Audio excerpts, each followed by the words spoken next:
എന്ത് കണ്ടിട്ട് നിൽക്കാൻ പൈസ തരണ്ട്? പൈസ ഒന്നുമില്ല, നിന്റെ മോനാണ് പോണ്ടാ. നീ എന്തെന്നാ പറഞ്ഞത്? എന്റെ മോളാണീ പോണാ? ആയ കാലത്ത് നിന്നെ ഞാൻ എത്ര സഹായിച്ചിട്ടാ. ആ പൈസ എല്ലാം കൂട്ടി വെച്ചിട്ടുണ്ടെങ്കിൽ എനിക്ക് രാജാവിനെ പോലെ നടക്കായിരുന്നു പറയാ.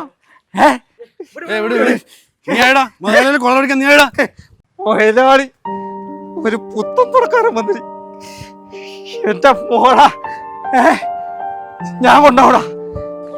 സുജേഷേട്ടാ, എന്ത് പ്രശ്നം? നിങ്ങൾക്കൊരു 1000 രൂപ ദിവസം കൊടുക്കണ്ട. ഓർന്നും കൊടുത്ത ഒറ്റ പൈസ തിരിച്ചിട്ടൂല.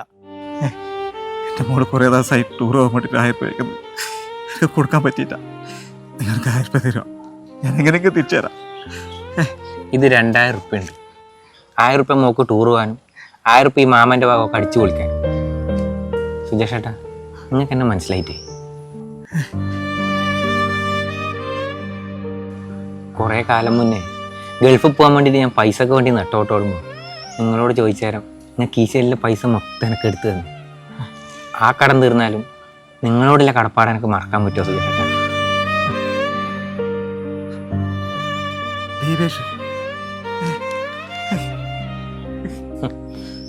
ഈ സഹായം എന്ന് പറയുന്നത് തിരിച്ചു കിട്ടുമെന്ന് വിചാരിച്ചിട്ട് മാത്രം കൊടുക്കുന്നതല്ല.